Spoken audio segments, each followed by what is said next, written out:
Hello दोस्तों, मैं सरिता अपने चैनल हिंदी ज्ञान में आपका स्वागत करती हूँ। आज का हमारा विषय है विराम चिन्ह। विराम का अर्थ है रुकना, ठहरना या विश्राम करना। रुकने या ठहरने से वाक्य का सही अर्थ समझने में सुविधा होती है।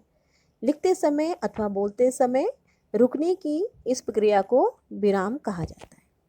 और विराम को स्पष्ट करने के लिए कुछ चिन्हों का प्रयोग किया जाता है। जैसे ये चिन्ह दिए गए हैं, इन चिन्हों को विराम चिन्ह कहते हैं। आज इन्हीं विराम चिन्हों का हम विस्तार से अध्ययन करेंगे। विराम चिन्ह में हम सबसे पहले जानेंगे पूर्ण विराम के बारे में।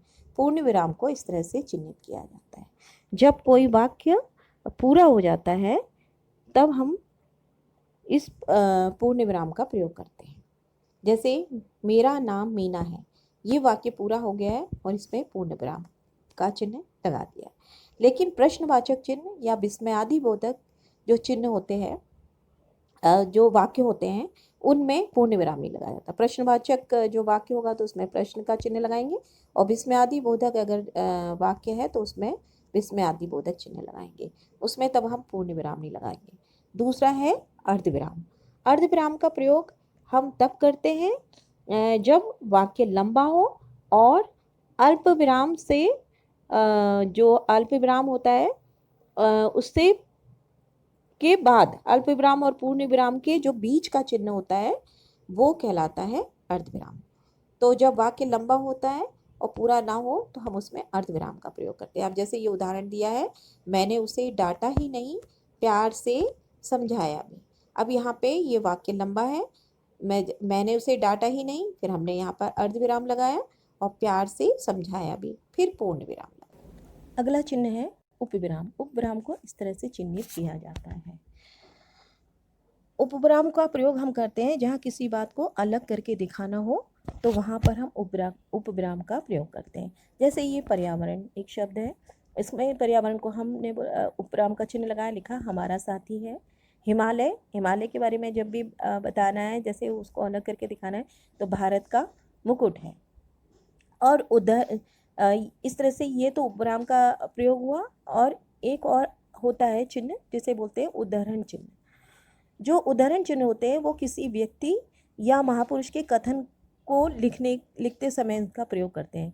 मतलब उनके जैसा उन्होंने कहा है उसको वैसा ही रूप में जो हम लिखते हैं, तो हम उसमें उदाहरण चिन्ह का प्रयोग करते हैं। जैसे महात्मा गांधी ने कहा, करो या मरो। इसी तरह से सुभाष चंद्र बोस ने कहा, दिल्ली चलो। तो सुभाष चंद्र बोस ने कहा लिखकर फिर हम उदाहरण चिन्ह लगाकर लिखते हैं। उदाहरण चिन्ह को हम इस तरह से चिन्हित करते हैं और फिर लिखते हैं दिल्ली चलो। अगला है अल्पविराम। अल्पविराम को हम इस तरह से चिन्हित करते हैं। अल्प का मतलब होता है थोड़ा सा समय। जब वाक्य में अर्धविराम से पहले ही रुकना पड़े तो उसे अल्पविराम कहते हैं। अल्पविराम दो तरह से लगाया जाता है। एक तो समान महत्व के शब्दों व वाक्यों के लिए लगाया जाता है, और दूसरा संयुक्त या मिश्रित वाक्यों के उपवाक्यों को अलग करने के लिए लगाया जाता है। अब जैसे यहाँ पर एक वाक्य है, सीमा, मीना और रोहित घूमने गए। अब यहाँ पे सीमा के बाद अल्पविराम लगाया है, फिर मीना और रोहित घूमने गए। तो ये एक तो इस तरह के वाक्यों में अल्पविराम लगाया जाता है, और दूसरा अगर वाक्य मिश्रित वाक्य हो या संयुक्त वाक्य हो तो उनको विभाजित करने के लिए लगाया जाता है। जैसे मैं आज ही आ जाता एक वाक्य हो गया, लेकिन मेरे पास वक्त नहीं, ये दूसरा वाक्य। इन दो वाक्यों को बताने के लिए यहाँ पर हमने आ जाता के बाद कोमा लगा, यहाँ पर अल्पविराम लगाया है, लेकिन मेरे पास वक्त नहीं है, फिर पूर्ण विराम लगाया। उसी तरह अब यहाँ पर देखिए ये प्रश्नवाचक चिन्ह है। अगला प्रश्नवाचक चिन्ह को हम इस तरह से चिन्हित करते हैं, जब हम कोई भी वाक्य जब हम बोलते हैं, अगर हम उसमें प्रश्न है, प्रश्न किया हुआ है, तो अंत में हम उसमें प्रश्नवाचक चिन्ह लगाते हैं। जैसे आपका नाम क्या है, आप कहाँ जा रहे हो, क्या आपने खाना खा लिया।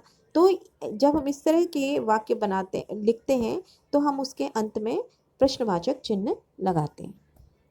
निर्देशक चिन्ह को हम इस तरह से चिन्हित करते हैं। जो निर्देशक चिन्ह होता है वो आकार में योजक से बड़ा होता है।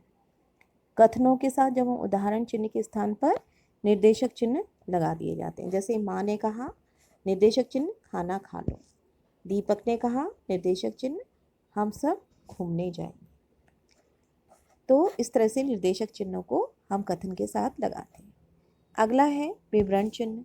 विवरण चिन्ह को हम इस तरह से चिन्हित करते हैं। विवरण चिन्ह होता है जब किसी बात को प्रमाणित करने के लिए उसके आगे उदाहरण या हम उत्तर देते हैं तो उससे पहले हम विवरण चिन्ह लगाते हैं। जैसे एक उदाहरण दिया है, सब्जी अनेक प्रकार की होती है। अब हमने ये बात बताई कि सब्जी अनेक प्रकार की होती है। अब हमें इसका एक उदाहरण देना है, अपनी बात को बताना है, उत्तर देना है। तो हमने लिखा जैसे, और फिर हमने यहाँ पर विवरण चिन्ह लगा दिया और फिर हम उदाहरण देंगे, जैसे आलू, टमाटर, पालक आदि ये है। तो इस तरह से विवरण चिन्ह का प्रयोग जब आप किसी उत्तर को देते हैं तो उससे पहले लगाते हैं। अगला चिन्ह है विस्मयादि बोधक चिन्ह। इसको इस तरह से चिन्हित किया जाता है, वाक्य में कोई भाव, दुख, सुख, आश्चर्य, घृणा आदि को प्रकट करने के लिए हम विस्मयादि बोधक चिन्हों का प्रयोग करते हैं। जैसे अब ये वाह, फिर ये विस्मयादि बोधक चिन्ह लगाया है, कितना सुंदर दृश्य है, यानी इसमें हमें खुशी हो रही है, अच्छा लग रहा है, हमने उसकी तारीफ की है तो वाह लगाकर विस्मयादि बोधक चिन्ह लगाया है। हाय, ये क्या हो गया, इसमें शोक व्यक्त किया जा रहा है तो शोक का शब्द है और यहाँ पे हमने हाय लगाकर विस्मयादि बोधक शब्द लगाया है।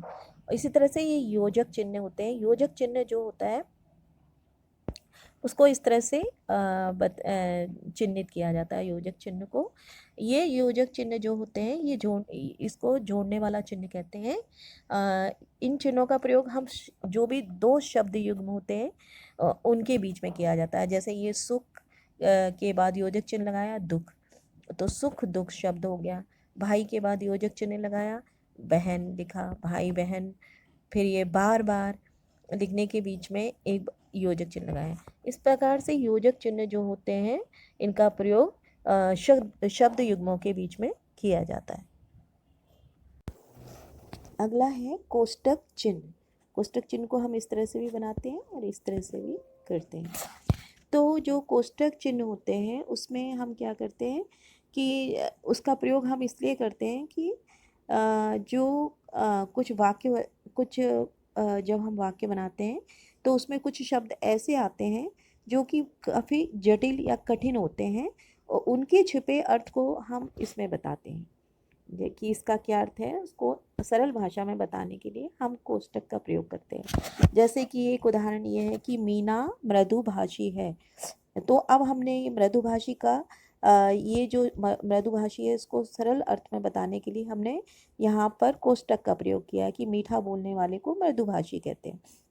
इसी तरह से दीपक ने पद यात्रा की। अब पद को हमें सरल अर्थ में बताने के लिए हमने यहाँ पे कोष्टक में पैदल शब्द का इस्तेमाल किया हुआ है।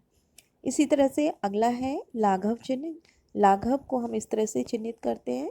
लाघव का प्रयोग हम तब करते हैं जब कोई किसी बात को हमें छोटे या संक्षिप्त रूप में लिखना होता है। जैसे ये पंडित है, हम पंडित जवाहरलाल नेहरू लिखते हैं तो हम पंडित को इस तरह से छोटे संक्षिप्त रूप में लिख देते हैं। पंडित को ऐसा लिखा और फिर हम यहाँ पर जवाहरलाल नेहरू लिख लेते हैं। इसी तरह से ये तो शब्द के बारे में हुआ। अगर किसी शब्द को छोटा करना है तो जैसे पंडित का प लिख के लाघव चिन्ह लगा दिया। इसी और जो वाक्य होते हैं जैसे कृपया पृष्ठ उलटिए, ये एक वाक्य बना हुआ है। इसको भी संक्षिप्त रूप में लिखने के लिए हम लाघव का प्रयोग करते हैं। जैसे कृपया के जगह पे कृ लिख के लाघव लगा दिया, पृष्ठ के स्थान पे प्र लिख के लाघव चिन्ह लगा दिया, उलटिया के स्थान पे उ लिख के तो ये एक संक्षिप्त रूप बन गया इस वाक्य का कि कृ प्र उ, तो कृपया पृष्ठ उलटिए। तो इस तरह से आज हमने जाना कि कौन कौन से विराम चिन्ह होते हैं जिनका प्रयोग हम हिंदी में करते हैं। अगर आपको ये जानकारी पसंद आई हो तो मेरे चैनल को लाइक एंड सब्सक्राइब करें।